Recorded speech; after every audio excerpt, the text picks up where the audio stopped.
Hello friends, स्वागत है आपका Rajasthan study point YouTube channel पर। आज हम राजस्थान जीके के महत्वपूर्ण टॉपिक राजस्थान की प्रमुख सभ्यताओं में आहड़ सभ्यता के बारे में गत परीक्षाओं में पूछे गए क्वेश्चनों को हल करेंगे। सबसे पहले चलते हैं पहले क्वेश्चन पर। निम्नलिखित में से किस जिले में आहड़ संस्कृति के अवशेष मिले हैं? ऑप्शन है चित्तौड़, बांसवाड़ा, राजसमंद, उदयपुर। तो इसमें ऑप्शन नंबर 4 है वह सही होगा।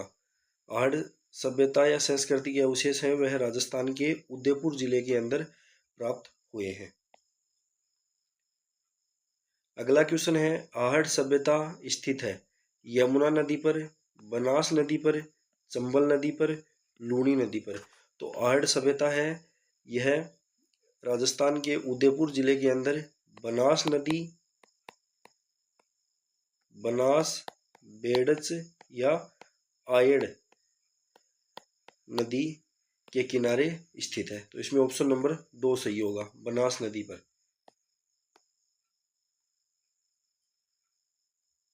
अगला क्वेश्चन है, निम्न में से किस स्थल को ताम्रवती नगरी के नाम से भी जाना जाता है? तो ताम्रवती नगरी के नाम से राजस्थान की आहड़ सभ्यता को जाना जाता है। ताम्र संचयी या ताम्रवती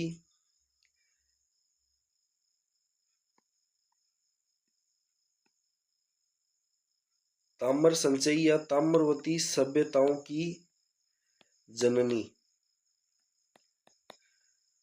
की जननी है यह गणेश्वर सभ्यता को कहा जाता है। और ताम्रवती नगरी है यह आहड़ सभ्यता को कहते हैं। ताम्र संचयी या ताम्रवती सभ्यताओं की जननी है वह गणेश्वर सभ्यता को, और ताम्रवती नगरी है वह आहड़ सभ्यता को कहा जाता है। अगला क्वेश्चन है, आहड़ सभ्यता किस अन्य नाम से जानी जाती है? ऑप्शन है आहड़पुर, अगजपुर, आघाटपुर, आदमपुर। तो आहड़ सभ्यता है, इसके प्राचीन नामों की बात करें तो आहड़ सभ्यता को के प्राचीन नाम है वह ताम्रवती नगरी, आघाटपुर, आघाट दुर्ग,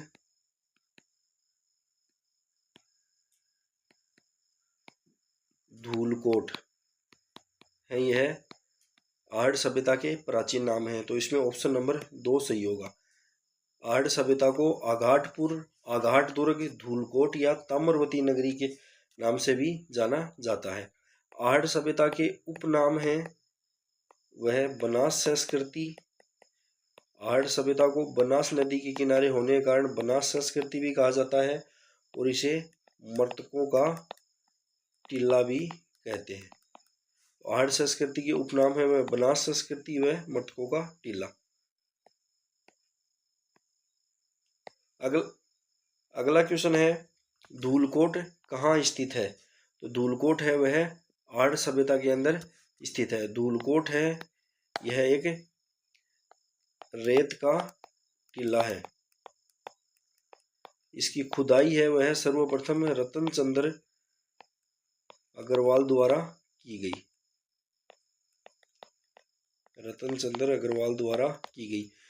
आहड़ सभ्यता के अंदर सर्वप्रथम खुदाई है वह आहड़ नामक स्थान पर हुई, और सर्वाधिक खुदाई है वह धूलकोट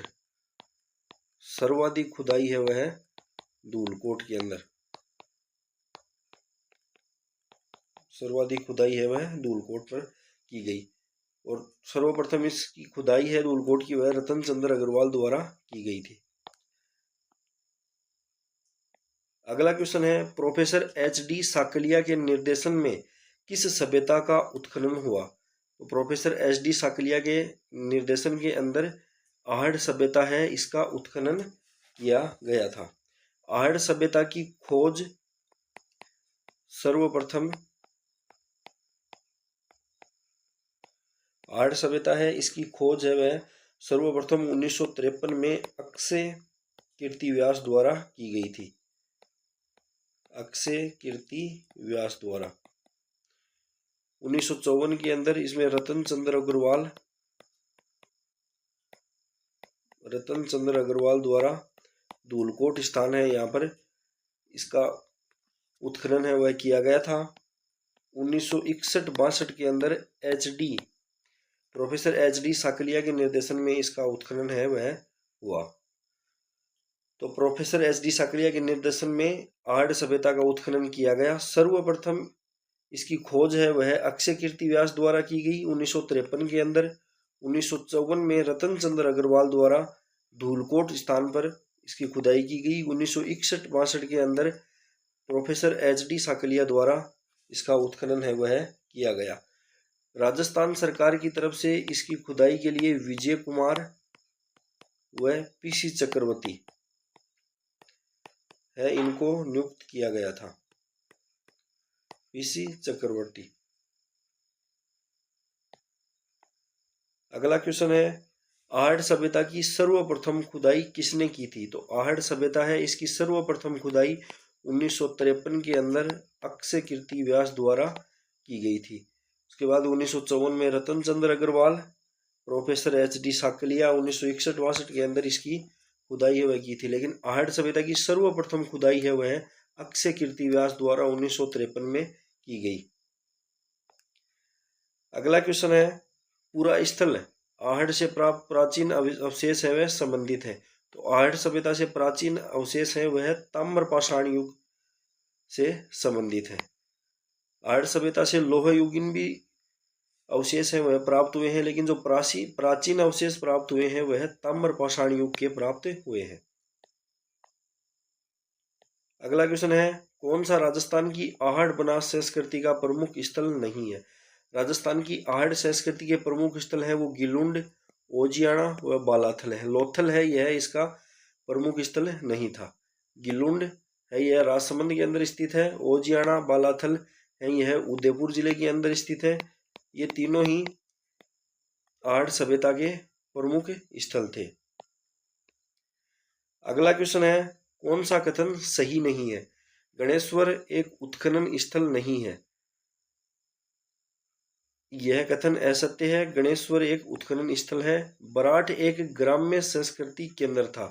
बराठ है वह एक नगरीय संस्कृति केंद्र था। कालीबंगा लौह युग संस्कृति का एक उदाहरण है।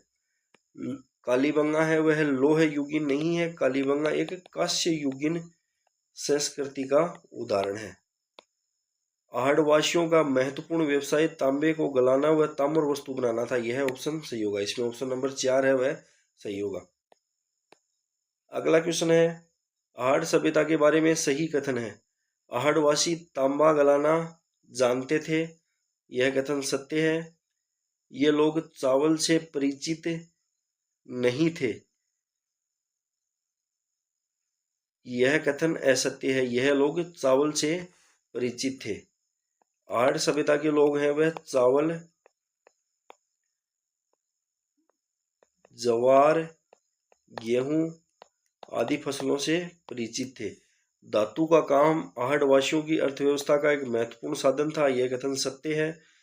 यहाँ काले और लाल रंग के मृद भांड मिले हैं, जिन पर सामान्यतः सफेद रंग से ज्यामितीय आकृतियां उकेरी गई हैं। यह कथन भी सत्य है। तो कथन 1, 3 व 4 हैं, यह कथन सत्य है।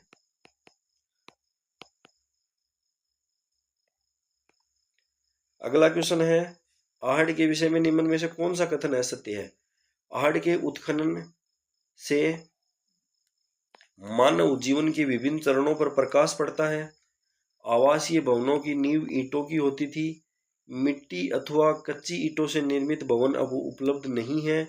आहड़वासी दीवारों एवं नींवों को मजबूत एवं सौंदर्य युक्त बनाने हेतु मिट्टी में क्वार्ट्ज के टुकड़े एवं चिप्स संमिश्रण का प्रयोग करते थे। तो इसमें ऑप्शन नंबर 3 है वह सही नहीं है। मिट्टी अथवा कच्ची ईंटों से निर्मित भवन है वह अभी उपलब्ध है वहां पर। अगला क्वेश्चन है, अनाज रखने के बड़े मृद भांड जिन्हें गोरे बखोट कहा जाता था किस प्राचीन सभ्यता से प्राप्त हुए हैं? गोरे बखोट जो अनाज रखने के बड़े मृद भांड थे वह आर्य सभ्यता से प्राप्त हुए हैं। अगला क्वेश्चन है, कौन सी वस्तु आर्य सभ्यता के स्थलों से संबंधित नहीं है? ऑप्शन है चावल, कृष्ण लोहित मृद भांड, तांबे की वस्तुएं, चित्रित दूसर मृद भांड। तो आर्ट के अंदर चावल भी इससे संबंधित है, कृष्ण काले व लाल मृद भांड हैं, यह भी इससे संबंधित है, तांबे की वस्तुएं हैं, इनका यह प्रमुख व्यवसाय था, चित्रित दूसर मृद भांड है वह इससे संबंधित नहीं है। अगला क्वेश्चन है, कौन सी फसल का उत्पादन आहड़ में नहीं होता था? गेहूं, चावल, ज्वार, बाजरा। तो इसमें ऑप्शन नंबर 4 सत्य होगा, बाजरा है इसका उत्पादन आर्य सभ्यता में नहीं होता था। अगला क्वेश्चन है, दो मुंह का चूल्हा व बहुत प्रकार के बर्तनों के साथ सिलबट्टा व पेन निम्न में से किस स्थान से खुदाई से प्राप्त हुए हैं? तो दो मुंह का चूल्हा व बहुत प्रकार के बर्तन सिलबट्टा है, यह आहड़ सभ्यता से मिले हैं। यहाँ पर आहड़ सभ्यता के अंदर एक ही परिवार के अंदर 6 चूल्हे भी प्राप्त हुए हैं। यहाँ पर 6 चूल्हे भी प्राप्त हुए हैं जो इसकी संयुक्त परिवार प्रथा को दर्शाते हैं। अगला क्वेश्चन है, आहड़ संस्कृति के लोग निम्न में से किस धातु से परिचित नहीं थे? ऑप्शन है तांबा, चांदी, लोहा, टिन। तो इसमें ऑप्शन नंबर 2 सही होगा, आहड़ सभ्यता के लोग हैं वह चांदी से परिचित नहीं थे। अगला क्वेश्चन है, आहड़ के उत्खनन से प्राप्त कौन सी सामग्री बाह्य संपर्कों का संकेत देती है? ऑप्शन है ताम्र उपकरण, सेल खड़ी, लेपिस लाजुली और टेराकोटा मनके। तो इसमें ऑप्शन नंबर 3 सही होगा, लेपिस लाजुली। लेपिस लाजुली है यह एक प्रकार का पत्थर है जो ईरान से भी प्राप्त हुआ है, जो इसके बाह्य संपर्कों का है वह संकेत देता है। ऑप्शन नंबर 3 सही होगा, लेपिस लाजुली। तो फ्रेंड्स, वीडियो पसंद आई हो तो वीडियो को लाइक व शेयर करें व चैनल को सब्सक्राइब करें। धन्यवाद।